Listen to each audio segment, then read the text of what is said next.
नमस्कार दोस्तों, राजस्थान का भूगोल वन लाइनर में आपका स्वागत है। इसी में से प्रश्न आने की चतुश्रेणी प्रति में संभावना है पूरी, ऐसी टाइप के आएंगे।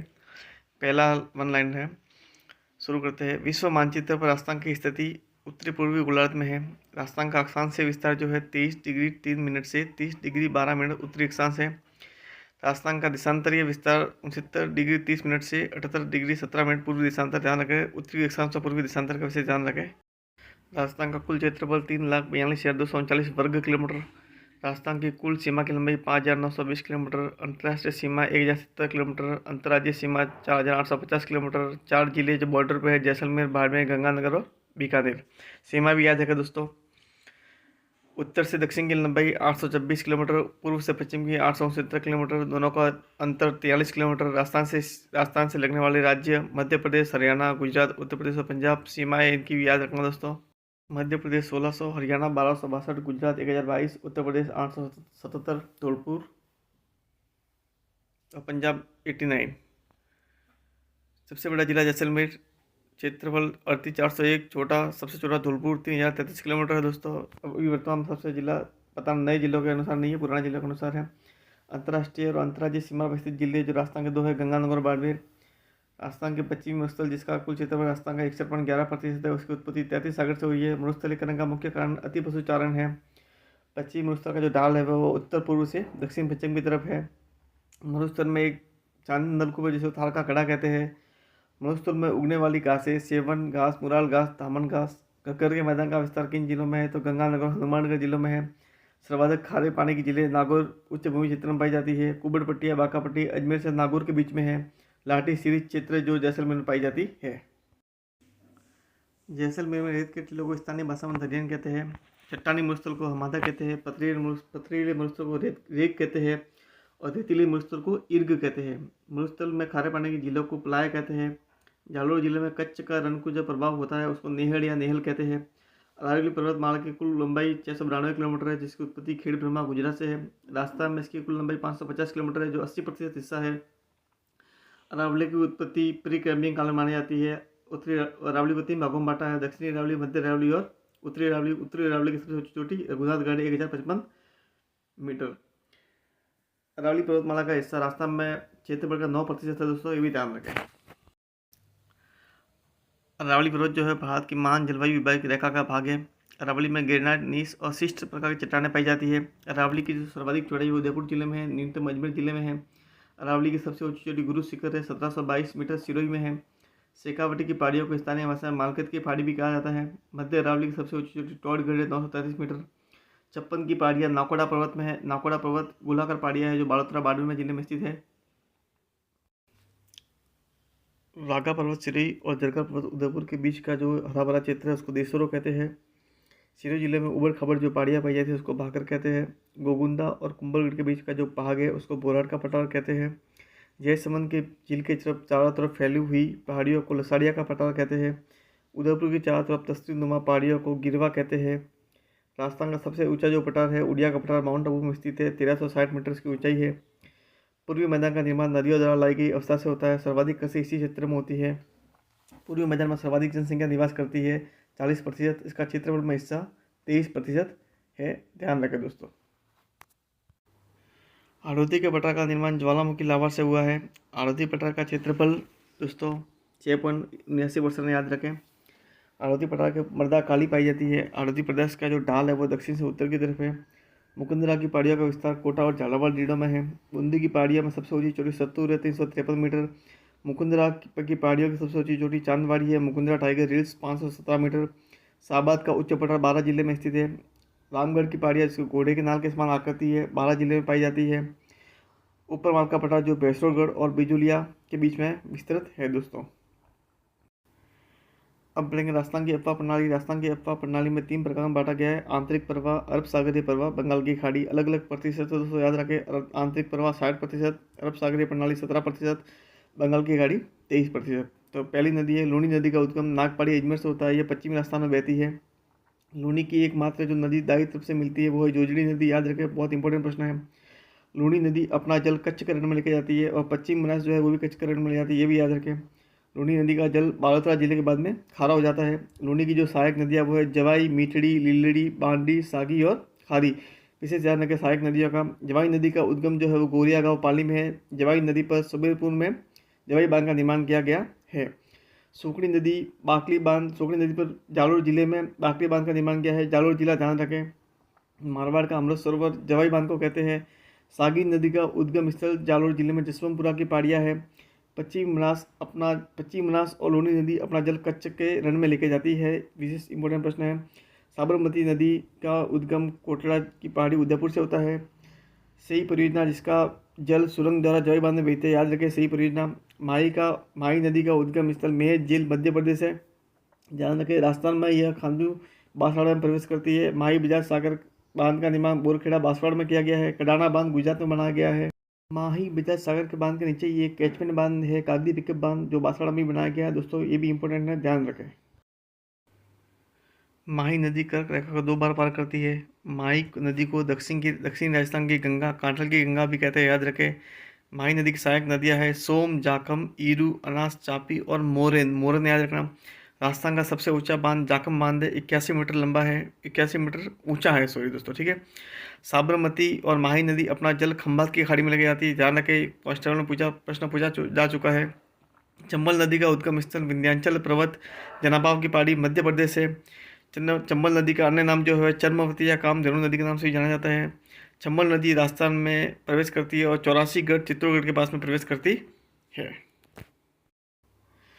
चूलिया जलप्रपात जो है वो चंबल नदी पर चित्तौड़गढ़ में स्थित है। सर्वाधिक अवनालिका अप्रदन जो नाली बनाती है चंबल नदी द्वारा किया जाता है। चंबल नदी पर 4 बांध बनाए गए हैं।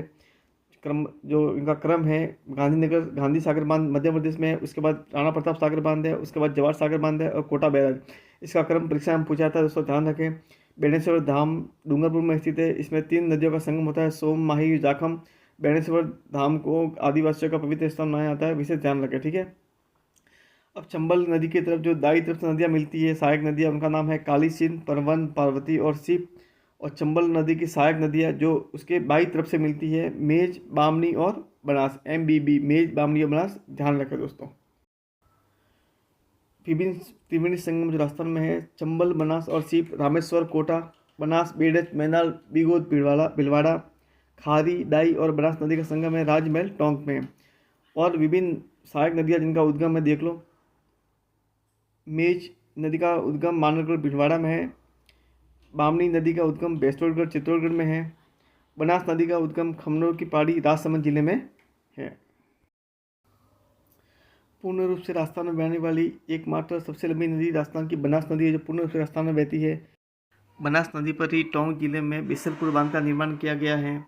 बनास नदी में दाएं भाग से मिलने वाली इसकी सहायक नदियाँ है बेड़च जिसका उद्गम गोगुंदा उदयपुर से होता है और मैनाल जिसका उद्गम बिगुद भिलवाड़ा से होता है। बनास नदी के बाएं भाग से मिलने वाली सहायक नदियाँ कोठारी नदी जिसका उद्गम दिवे राजसमंद से होता है। कोठारी नदी पर मीजा बांध का निर्माण किया गया है भिलवाड़ा जिले में। खारी नदी का उद्गम देवगढ़ राजसमंद से होता है। इसमें नारायण सागर बांध का निर्माण किया गया है अजमेर जिले में। अन्य जो सहायक नदियाँ वो है डाई, मासी और मोरेल नदी। ध्यान रखें नदियों का उद्गम जरूर पूछते हैं परीक्षा में। बाण गंगा जिसे अर्जुन की गंगा रुंडित नदी भी कहते हैं, इसका उद्गम बैराट की पहाड़ियाँ जयपुर है। गंभीरी नदी का उद्गम स्थल सवाई माधोपुर जिला है। चंबल और उसकी सहायक नदियाँ अपना जल यमुना में लेके जाती है, ध्यान रखें दोस्तों। अब आंतरिक प्रवाह की नदियों के बारे में पढ़ेंगे। अब घग्गर नदी का उद्गम कालका की पहाड़ियाँ हिमाचल प्रदेश से होता है। यह राजस्थान में टिब्बी हनुमानगढ़ नामक स्थान पर राजस्थान में प्रवेश करती है और बटनेर के किले के आसपास विलुप्त हो जाती है। जब घग्गर नदी में बाढ़ आती है तो इसका पानी पाकिस्तान में पोर्ट अब्बास तक चला जाता है। पाकिस्तान में घग्गर नदी को हकरा के नाम से जाना जाता है। कांतली नदी जिसे मृत नदी भी कहते हैं खंडेला सीकर में उद्गम है इसका। इस पर गणेश्वर सभ्यता का विकास हुआ था। साबी नदी का उद्गम स्थल सेवर की पहाड़ियाँ या साइवर की पहाड़ियाँ जयपुर है। रूपारेल नदी का उद्गम स्थल उदयनाथ की पहाड़ियाँ अलवर है, यह सरिस्का अभयारण्य में बहती है। मेंथा नदी का उद्गम स्थल मनोरपुरा जयपुर है, यह अपना जल सांबर झील में लेके जाती है। रूपनगढ़ नागपाड़ी इसका उद्गम है, सांबर नदी में ये भी अपना लेके जाती है। और खंडेला नदी जो इसका उद्गम सीकर जिला है, ये भी अपना जल सांबर झील में लेके जाती है। तो सांबर झील में जो जल लेके जाती है वो मेंथा, रूपनगढ़ और खंडेला। कांकणी नदी का उद्गम जैसलमेर से होता है और जैसलमेर में यह विलुप्त हो जाती है। यह अपना जल बूझ झील में लेके जाती है। राजस्थान में जो सर्वाधिक जल ग्रहण क्षेत्र है नदियों का, उसमें सबसे बड़ी है बनास नदी 27%, उसके बाद है लूनी नदी 20%, ध्यान रखें। अब सिंचाई की बात करते हैं। राजस्थान में सर्वाधिक कुआं और नलकूप से सिंचाई जयपुर जिले में होती है और 67, राजस्थान के कुल सिंचित क्षेत्रफल का 67% जो क्षेत्रफल है वो कुआं और नलकूप से सिंचाई होती है और सर्वाधिक जयपुर जिले में होती है। नहरों द्वारा सिंचाई 31% भूभाग को होती है और सर्वाधिक गंगानगर में होती है। तालाबों द्वारा सिंचाई 2% भाग पर भीलवाड़ा जिले में होती है। भाखड़ा नागल परियोजना राजस्थान, पंजाब और हरियाणा की संयुक्त परियोजना है। इसमें राजस्थान का हिस्सा 15.2% है। भाखड़ा नागल परियोजना सतलज नदी पर बनाई गई है। रावी व्यास परियोजना से का पानी इंदिरा गांधी नहर में लाया जाता है। गंगा नहर का निर्माण 1927 में महाराजा गंगा सिंह द्वारा किया था। इन्हें राजस्थान का भागीरथ भी कहा जाता है। इंदिरा गांधी नहर का प्रयोग राजस्थान में मसीतावली हनुमानगढ़ जिले से होता है। इसकी फीडर नहर की लंबाई 204 किलोमीटर है। इंदिरा गांधी नहर अपना जल गडरा रोड बाड़मेर तक लेके जाती है। इंदिरा गांधी का नहर पूर्व में राजस्थान नहर था। इसका नाम 1984 में बदलकर इंदिरा गांधी नहर किया गया। इंदिरा गांधी नहर की कुल 9 शाखाएं हैं और 7 लिफ्ट नहरें हैं। इंदिरा गांधी नहर का उद्घाटन 1958 में हुआ था और पहली बार पानी 1961 में आया था। इंदिरा गांधी नहर की सबसे लंबी लिफ्ट नहर जो है लुणकरणसर है और सबसे छोटी लिफ्ट नहर वीर तेजाजी है। नर्मदा परियोजना का लाभ बाड़मेर और जालौर जिलों में है। यह महाराष्ट्र, मध्य प्रदेश, राजस्थान और गुजरात की संयुक्त परियोजना है। नर्मदा नहर राजस्थान में सिल्लू गांव जालौर में प्रवेश करती है। इसमें एकमात्र फव्वारा पद्धति आधारित राजस्थान की सिंचाई परियोजना है। नर्मदा परियोजना बहुत इंपॉर्टेंट प्रश्न है। भीखाबाई सागवाड़ा नहर जो है वो डूंगरपुर में है, माई बांध से निकाली गई है। ईसरदा नहर और मोरेल बाग सिंचाई परियोजना सवाई माधोपुर जिले में है। भीम सागर, पीपलोद, गागरोन और चापी परियोजना झालावाड़ जिले में है। बैथली, बिलास, लासी, अंधेरी, हथियादेह 12 जिले में है। गदड़ा, चाकन, जैस सागर, नवलखा जिल बूंदी जिले की सिंचाई परियोजना है। दोस्तों ध्यान रखें, परीक्षा में पूछा जाता है। कोटा जिले की तकली, सावन भादो और हरिचंद्र सिंचाई परियोजना है। सोम, कमला, अंबा और गैप सागर डूंगरपुर में है। गैप सागर डूंगरपुर में और जैस सागर बूंदी में, ध्यान रखें। सोम कागदर जो उदयपुर की सिंचाई परियोजना है। राजस्थान में प्रमुख खारे पानी की झीलें दोस्तों काबोज झील और पोखरण झील जैसलमेर जिले में स्थित है। पचपदरा झील बाड़मेर जिले में। लुणकरणसर झील बीकानेर जिले में स्थित है। डिडवाना, कुचामन, नावा, डेगाना और लावा यह नागौर जिले में स्थित है। काचौर झील और रेवासा झील सीकर जिले में स्थित है। ताल चापर झील खारे पानी की जो चूरू जिले में स्थित है। राजस्थान की जो प्रमुख मीठे पानी की झीलें हैं और बांध है वो इंपॉर्टेंट है दोस्तों, इसको ध्यान से एक बार देख लेना। तलवाड़ा झील हनुमानगढ़ जिले में स्थित है। गजनेर और अनूप सागर और कोलायत बीकानेर जिले में है। अजीत सागर और पन्नालाल शाह तालाब झुंझुनू में है। रायपुर बांध और पीतमपुर बांध जो सीकर जिले में स्थित है। जयपुर में जम्बा रामगढ़ और मानसागर बांध स्थित है। सैंथल बांध और माधव सागर बांध इंपॉर्टेंट है, दूसरा जिले में स्थित है। बंद बरेठा और अजान बांध भरतपुर जिले में स्थित है। तालाबशाही और राम सागर धौलपुर जिले में स्थित है। पांचना बांध जो एकमात्र राजस्थान में मिट्टी से निर्मित बांध है, करौली जिले में स्थित है। सरेरी बांध और मेजा बांध भीलवाड़ा जिले में स्थित है और ओराई बांध जो है वो चित्तौड़गढ़ जिले में स्थित है। ध्यान रखें दोस्तों, राजस्थान में औसत वार्षिक वर्षा 57.5 सेंटीमीटर होती है। राजस्थान में सर्वाधिक तापांतर वाला जिला चूरू जिला है, जिसमें न्यूनतम और अधिकतम तापमान सबसे ज़्यादा डिफरेंस रहता है। राजस्थान में सर्वाधिक जिला वाला जो जिला है वो झालावाड़ जिला है। शीतकाल में होने वाली वर्षा को राजस्थान में मावट कहा जाता है। राजस्थान में 5 जलवायु प्रदेश में विभाजित किया गया है। एक तो है शुष्क जलवायु जिसमें वर्षा होती है 10 से 20 सेंटीमीटर। अर्ध शुष्क जलवायु जिसमें 20 से 40 सेंटीमीटर वर्षा होती है। उप आर्द्र जलवायु क्षेत्र जिसमें 40 से 60 सेंटीमीटर वर्षा होती है। आर्द्र जलवायु जिसमें 60 से 80 सेंटीमीटर वर्षा होती है और अति आर्द्र जलवायु जिसमें 80 से 100 सेंटीमीटर वर्षा होती है। राजस्थान की जलवायु को कोपन ने भी 4 भागों में विभाजित किया गया है। पहला है AW जिसको उस आर्द्र कटिबंध जलवायु कहते हैं। यह बांसवाड़ा, डूंगरपुर, झालावाड़ और बारां जिले में स्थित है। BSHW अर्ध शुष्क या स्टेपी जलवायु कहते हैं। यह बाड़मेर, जालोर, पाली, सिरोही, सीकर, नागौर, चूरू, हनुमानगढ़, जोधपुर, जैसलमेर, झुंझुनू में स्थित है। BWHW जो इसको शुष्क जलवायु कहते हैं, जैसलमेर, बीकानेर, सिंहगंगा और पश्चिमी राजस्थान में है। और CWG मानसूनी जलवायु बोलते हैं, जिसको दक्षिण राजस्थान में कोटा, बूंदी, बारां, झालावाड़ जिले में स्थित है। मृदा अपरदन को राजस्थान में रेंगती हुई मृदा कहते हैं। मिट्टी में जो क्षारीयता पाई जाती है उसके लिए जिप्सम का इस्तेमाल करते हैं और अम्लीयता अधिक होने पर रॉक फॉस्फेट का इस्तेमाल करते हैं। राजस्थान में मृदा का वैज्ञानिक वर्गीकरण किया गया जो 5 प्रकार के। एक होती है एंटीसॉल जिसको रेतीली मृदा कहते हैं। एरिडोसॉल जिसको भूरी या रेतीली मृदा कहते हैं, भूरी रेतीली मृदा कहते हैं। एल्फीसॉल जिसको जलोढ़ मृदा कहते हैं, सर्वाधिक उपजाऊ मृदा है।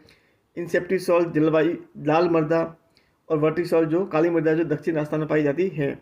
राजस्थान के वृक्ष में खेजड़ी का वृक्ष, इसके वैज्ञानिक नाम प्रोसोपस सिनेरेरिया है। इसको राज्य वृक्ष 1983 में राज्य का कल्प वृक्ष कहते हैं। पत्तियां इसकी लूम कहलाती है और इसकी फलियां सांगरी कहलाती है। खेजड़ी राजस्थान का राज्य वृक्ष है। राज्य पुष्प राजस्थान का रोड है, जिसका वैज्ञानिक नाम टिकोमिला अंडुलेटा है। इसे राजस्थान का टिक भी कहते हैं। राजस्थान की नवीनतम वन रिपोर्ट 2023 21 दिसंबर 2024 को जारी हुई। राजस्थान में कुल वन क्षेत्र जो है 16,548.21 वर्ग किलोमीटर है, जो 4.84% हिस्सा है राजस्थान का भौगोलिक क्षेत्रफल का। राजस्थान में कुल आरक्षित वन 36.99%, सुरक्षित वन 56.51% और अवर्गीकृत वन 6.50%। राजस्थान में कुल वृक्षावरण 8,733 वर्ग किलोमीटर है। राजस्थान में जनता वालों की संख्या 5 है। राजस्थान में टाइगर रिजर्व की संख्या 5 है। नवीनतम जो टाइगर रिजर्व है धौलपुर करौली टाइगर रिजर्व है।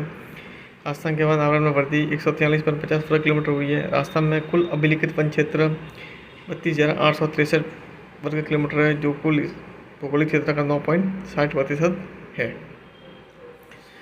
सर्वाधिक वन वाले जिले उदयपुर, अलवर, प्रतापगढ़। न्यूनतम वन वाले जिले चूरू, हनुमानगढ़, जोधपुर। सर्वाधिक प्रतिशत वन वाले जिले क्षेत्रफल के हिसाब से उदयपुर, प्रतापगढ़, सिरोही। न्यूनतम प्रतिशत वन वाले जिले चूरू, जोधपुर। वन क्षेत्र में सर्वाधिक वृद्धि वाले जिले सीकर और बाड़मेर। वन क्षेत्र में कमी वाले जिले बारां और प्रतापगढ़।